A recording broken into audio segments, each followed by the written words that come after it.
हाय, मैं आपको आज कुछ एक इंटरेस्टिंग स्टोरी से कुछ एक साइंस का एक्सपेरिमेंट समझाता हूँ। एक सोल्जर की कहानी है who was fighting at the top of a mountain।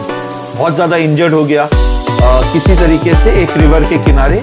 he was trying to ask for help। कोई मदद के लिए नहीं था आसपास, उसकी समझ में नहीं आ रहा था क्या करूँ। सोल्जर ने थोड़ा सा दिमाग लगाया, उसने एक पास पड़ी प्लास्टिक की बोतल में एक लेटर लिखा और उस लेटर को लिख के कि मेरे को हेल्प चाहिए, और उस प्लास्टिक की बोतल में डाला और उसको पानी में फेंक दिया। पानी रिवर के थ्रू वो बोतल बहती भी गई और जाकर किसी गांव वाले को मिली जिसने वो लेटर को पढ़ के उस तक पहुंचा और उसकी मदद कर। इस कहानी से हम सबसे इंटरेस्टिंग चीज क्या सीखे?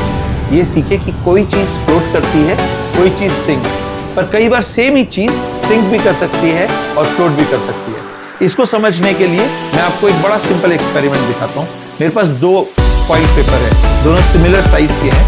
अगर मैं पहला फॉइल लूं और उस फॉइल को एक बॉल बनाऊं, इस बॉल को अगर मैं इस पानी में डालूं तो ये फ्लोट करेगी। ये फ्लोट इसलिए नहीं कर रही है क्योंकि ये पानी से हल्की है, ये फ्लोट सिर्फ इसलिए कर रही है क्योंकि जब मैंने इसको क्रश करा तो इसके अंदर कुछ एयर बबल्स हो गए, कुछ एयर पॉकेट्स बन गई, जिसके कारण अब इस बॉल में बॉल है, मतलब एल्यूमिनियम का मटेरियल है और साथ में कुछ एयर है जिसके कारण ये फ्लोट कर रही है। पर अगर मैं एक और फॉइल लूं, उस फॉइल को पानी के अंदर डालूं, अब इस फॉइल के चारों तरफ कहीं पर भी कोई एयर नहीं है। अब मैं अगर इसको कन्वर्ट करूं एक इंटरेस्टिंग सी बॉल में, तो ये बॉल को बनाने के बाद मैं इसको अंदर छोड़ूंगा तो ये पानी में ही रहेगी।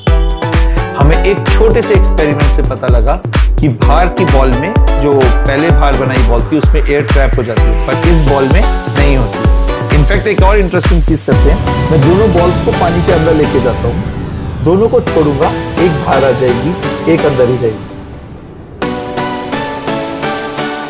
तो जो बाहर आ गई तो वो थी जिसको हमने एयर पॉकेट्स, जिसमें एयर पॉकेट्स है, हवा फंसी हुई है। दूसरी वाली में कोई हवा नहीं। एक छोटे से एक्सपेरिमेंट से समझ में आया कि सेम चीज कई बार फ्लोट भी कर सकती है, कई बार सिंक भी।